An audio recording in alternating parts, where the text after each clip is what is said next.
எனது மகள் மிகவும் சோம்பேறி இயல்பு உடையவள். அதனால் எனது மருமகனுக்கு எரிச்சல் ஏற்பட்டு ஒரு நாள் இரவு 1 மணிக்கு அவன் என்னை தன் அறைக்கு அழைத்து, என்றும் என் மனைவி தூங்கிக் கொண்டிருக்கிறாள், இப்படிப்பட்ட நிலையில் நான் எப்படி இருக்க முடியும் என்று கூறி என்னை அவரது படுக்கையில் படுக்க வைத்தான்.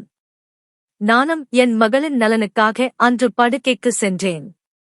நான் என் மகளுக்கு 25 வயதில் திருமணம் செய்து வைத்தேன்.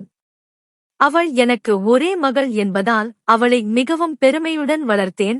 அவளுக்கு வீட்டு வேலைகளை செய்யும் பழக்கமில்லை. அதனால் எனக்கு ஒரு நல்ல மருமகன் தேவைப்பட்டான்.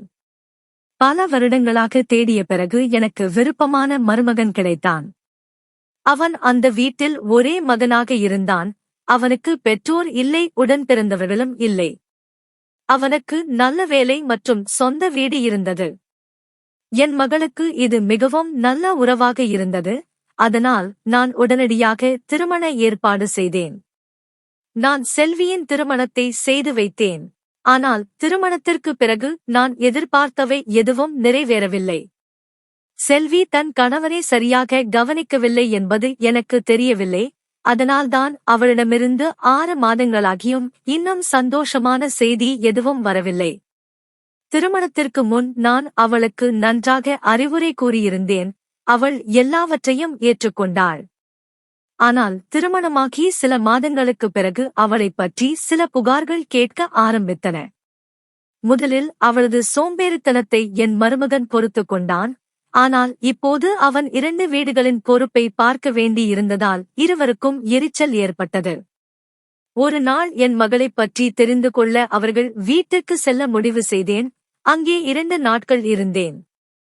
2 நாட்களுக்குப் பிறகு நான் வீட்டுக்கு செல்லும்போது செல்வி என்னை தடுத்து, அம்மா, இப்போது எனக்கு மிகவும் சோர்வாக இருக்கிறது. இன்னும் சில நாட்கள் எனக்கு உதவியாக இங்கேயே இருங்கள். வீட்டுக்கு சென்று நீங்கள் என்ன செய்வீர்கள் என்று கூறினாள். என் மகளின் சோம்பேறித்தனத்தை நான் அறிந்திருந்தேன். 2 நாட்களாக அவள் வேலையிலிருந்து பின்வாங்குவதை நான் கவனித்தேன். அவளது சோம்பேறித்தனத்தை பார்த்து எனக்கு பயம் ஏற்பட்டது. இதனால் என் மருமகன் ஒரு நாள் அவளை விட்டு விலக முடிவு செய்யலாம் என்று பயந்தேன். என் மருமகன் அவளது சோம்பேறித்தனத்தை மிகவும் அமைதியாக பொறுத்துக் கொண்டிருந்தான். ஆனால் எந்த மனிதனின் கோபமும் ஒரு அளவுக்கு மேல் வெளிப்பட்டுவிடும். ஒரு நாள் இரவு என் மருமகன் என் அறைக்கு வந்து, அத்தை, பாருங்கள், உங்கள் மகள் எவ்வளவு ஆழமாக தூங்குகிறாள். இப்போது எங்கள் திருமணம் முடிந்து 6 மாதங்கள் ஆகிவிட்டன. செல்வி இந்த 6 மாதங்களில் 6 வருடங்கள் சென்றது போல் செய்துவிட்டாள். கணவனுக்கும் நேரம் கொடுக்க வேண்டும் என்று அவளுக்கு தெரிய வேண்டும். அவளுக்கு தூக்கம் ஏன் இவ்வளவு முக்கியமாக இருக்கிறது என்று புரியவில்லை. உண்மையே சொல்ல வேண்டும் என்றால் அவள் என்னிடம் எந்த ஆர்வத்தையும் காட்டவில்லை. அவளுக்கு என் மீது காதல் இல்லை. எப்போது பார்த்தாலும் தூங்கிக் கொண்டிருக்கிறாள். இப்போது அவளுக்கு ஒவ்வொரு நாளும் ஒரே விஷயத்தை சொல்லி சொல்லி எனக்கு தலைவலி வருகிறது. அதனால்தான் நான் இங்கு தனியாக தூங்குகிறேன் என்று கூறினான். மருமகனின் வார்த்தைகளைக் கேட்டு நான் மிகவும் கவலைப்பட்டேன். என் மருமகன் என் மகளைப் பற்றி முழுமையாக திருப்தி அடையவில்லை என்று தோன்றியது. நீங்கள் எந்த கவலையும் செய்ய வேண்டாம், நான் செல்வியிடம் பேசுகிறேன் என்று அவனிடம் சொன்னேன். அந்த இரவு என் கண்களில் தூக்கமில்லை. காலை விரைவாக வெடியட்டும், நான் என் மகளிடம் பேச வேண்டும் என்று நினைத்தேன். காலையில் மருமகன் அலுவலகத்திற்கு சென்றவுடன் நான் செல்வியிடம் பேச முடிவு செய்தேன். செல்வி, திருமணத்திற்கு பிறகு கணவனை எப்படி மகிழ்ச்சியாக வைத்திருக்க வேண்டும் என்று நான் உனக்கு கற்பிக்க வேண்டும். உன் தூக்கம் எவ்வளவு ஆழமாக இருக்கிறது என்று நான் பார்த்தேன். உன் கணவனுக்கு உன் தூக்கத்தால் எவ்வளவு பாதிப்பு ஏற்படுகிறது என்று உனக்கு தெரியுமா என்று கேட்டேன். அதற்கு செல்வி, அம்மா, என் தூக்கத்தைப் பற்றி பேச வேண்டாம் என்று கூறினாள். அவளுக்குதான் எவ்வளவு நேரம் தூங்குகிறாள் என்று அப்போது தெரியவில்லை. இருப்பினும் நான் அவளுக்கு புரிய வைக்க முயற்சித்தேன். அந்த நாள் இரவில் மருமகன் வெளியே இல்லை. அப்போது அவள் மகளுடன் அறையில்தான் இருக்க வேண்டும். அவர்களுக்கு இடையே எல்லாம் சரியாக இருக்கிறதா இல்லையா என்று பார்க்க நான் அவர்கள் அறைக்கு வெளியே மெதுவாக சென்றேன். அங்கு சென்று அவர்கள் அறைக்குள் எட்டி பார்த்தேன். அறையின் உள்ளே மருமகன் அறையின் ஜன்னலை பார்த்தபடி நின்று கொண்டிருந்தான். ஆனால் செல்வி ஆழ்ந்த உறக்கத்தில் இருந்தாள். காலை நேர என் பேச்சு அவள் மீது எந்த பாதிப்பையும் ஏற்படுத்தவில்லை என்பதை நினைத்து நான் கவலை அடைந்தேன். நான் அங்கிருந்து வெளியேற ஆரம்பித்த போது என் கால் தவறி கீழே விழுந்தேன். என் சத்தம் கேட்டு மருமகன் வெளியே ஓடி வந்தார்.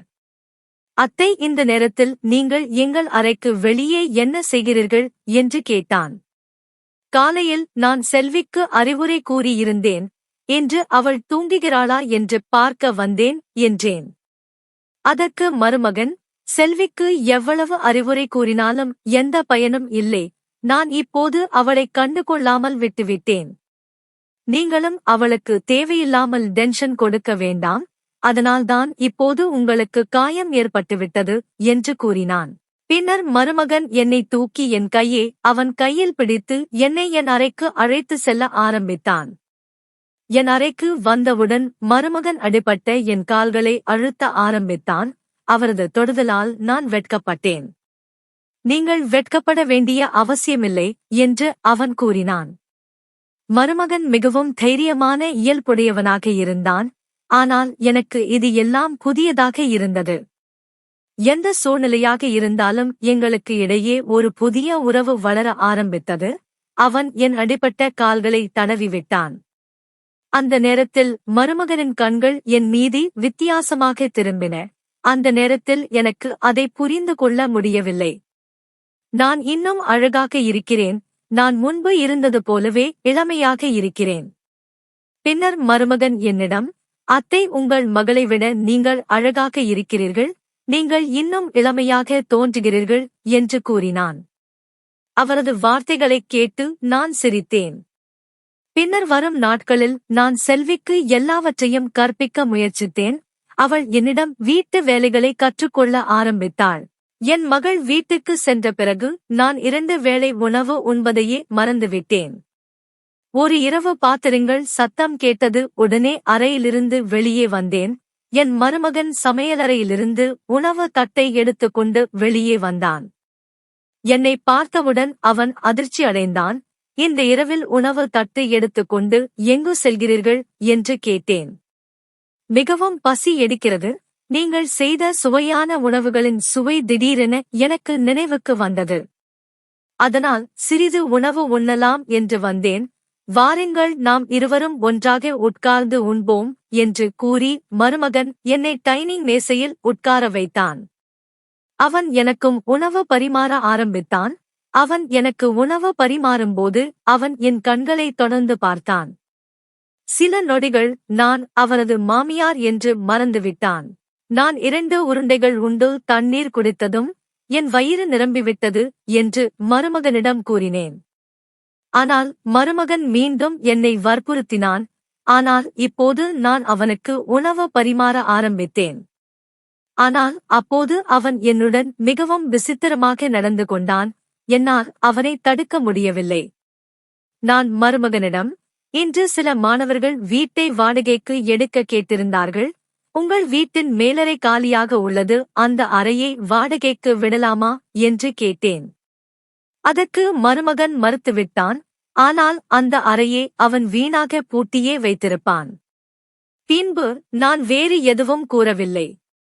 ஆனால் மறுநாள் இரவு மருமகன் தன் எல்லையை மீறினான். அவன் என் அறைக்கு வந்து என் கையை பிடித்து தன் அறைக்கு அழைத்து சென்றான். நான் மிகவும் பயந்து போனேன். என்ன செய்றீங்க என்று கேட்டேன். அவன் எனக்கு ஒரு குட்டையான நைட்டியை கொடுத்து, இதை அணிந்து வாருங்கள் என்று கூறினான். அவரது வார்த்தைகளைக் கேட்டு நான் அதிர்ச்சி அடைந்தேன். நீ என்ன சொல்கிறாய்? நான் உன் மாமியார், அதை மறந்து விடாதே என்று கூறினேன்.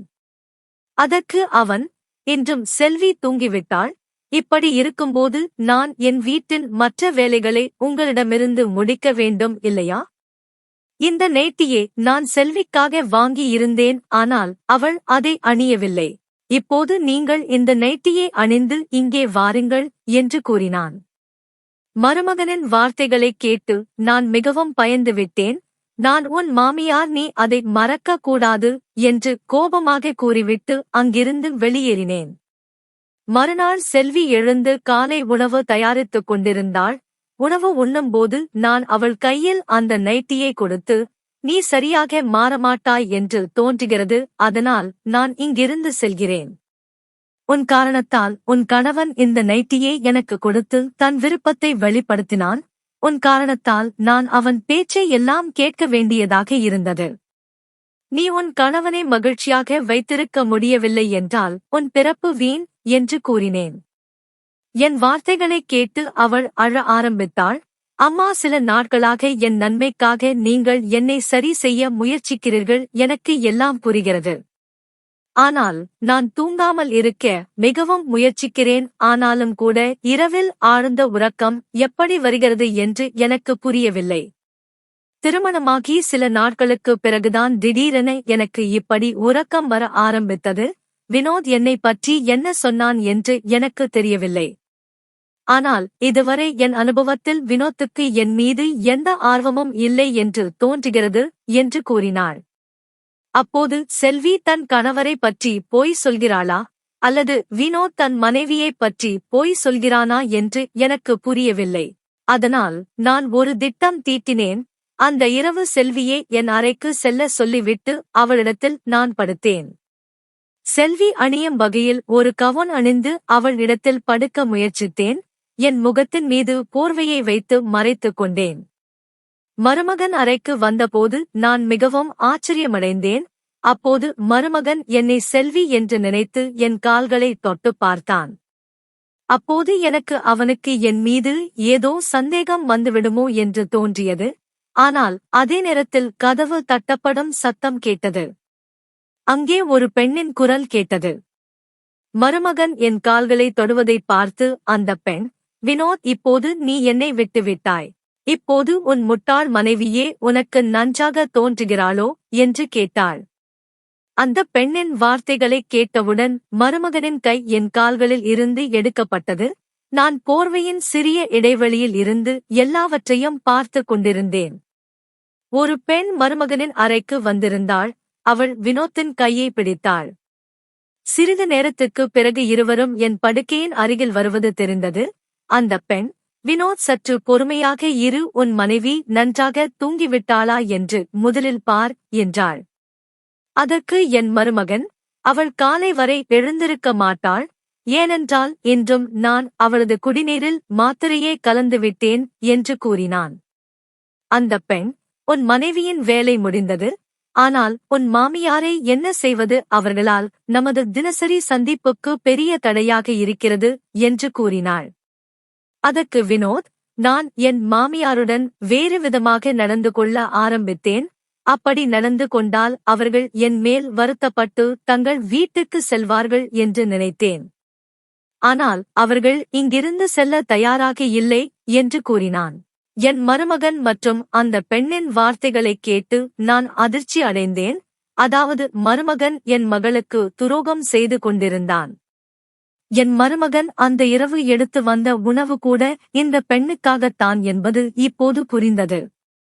இதைப் பற்றி எல்லாம் தெரிந்ததும் தாங்க முடியாமல் நான் போர்வையிலிருந்து வெளியே வந்து இருவரையும் பார்த்தேன். என்னை பார்த்தவுடன் மருமகனுக்கு அதிர்ச்சியாக இருந்தது. நான் உன்னை நல்ல மனிதனாக நினைத்தேன். ஆனால் நீ என் மகளுக்கு துரோகம் செய்கிறாயா? உன்னை எளிதாக விடமாட்டேன் என்று கூறினேன். அதற்கு அந்தப் பெண், உன் மகள் சற்று முட்டாளாக இருக்கிறாள். இப்படிப்பட்ட பெண்களை எந்த ஆண் ஏற்றுக்கொள்வான் என்று சிரித்தபடி கூறினாள். இப்போது நீங்கள் எல்லாவற்றையும் பார்த்துவிட்டீர்கள். இப்போது நாங்கள் உன்னிடமிருந்தும் உன் மகளிடமிருந்தும் விடை பெறுகிறோம் என்று கூறினாள். மேலும், நான் எப்போதும் மாடி அறையில் தனியாக இருக்கிறேன். இனிமேல் இந்த வீட்டில் நான் சுதந்திரமாக இருப்பேன் என்றாள். அப்போது மருமகன், நான் உன்னுடன் என் வாழ்க்கையை கழிக்க முடியாது. உன்னைப் போன்ற பெண்கள் வெறும் நேரம் கழிக்க மட்டுமே, நான் என் மனைவியை விட்டு பிரிய முடியாது என்று கூறினான். மருமகனின் வார்த்தைகளைக் கேட்டு அந்தப் பெண் அழுது கொண்டே சென்றுவிட்டாள்.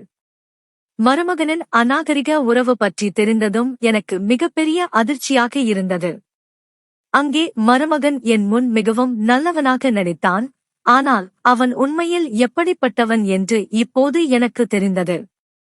நான் என் அப்பாவி மகளை அப்படிப்பட்ட நபருடன் வாழவிடவில்லை. மருமகனுக்கு எதிராக நடவடிக்கை எடுக்க வேண்டும் என்று அந்த துஷ்டனை காவல்துறையிடம் ஒப்படைத்தேன். மேலும் என் மகளை ஒரு பொய்யான உறவிலிருந்து விடுவித்தேன். நண்பர்களே, இன்றைய காலங்களில் யாரும் எப்போது வேண்டுமானாலும் யாருக்கும் துரோகம் செய்யலாம். எனவே யாரையும் நம்ப வேண்டாம். யாரை நம்பக்கூடாது என்பதை புரிந்து கொள்வது மிகவும் முக்கியம். ஆகவே நம்முடைய ஒவ்வொரு அடியையும் சிந்தித்து வைக்க வேண்டும். இந்த கதை உங்களுக்கு எப்படி இருந்தது என்பதை கமெண்டில் சொல்லுங்கள். கதை பிடித்திருந்தால் இந்த வீடியோவை லைக் செய்யுங்கள். சேனலை சப்ஸ்கிரைப் செய்து கொள்ளுங்கள்.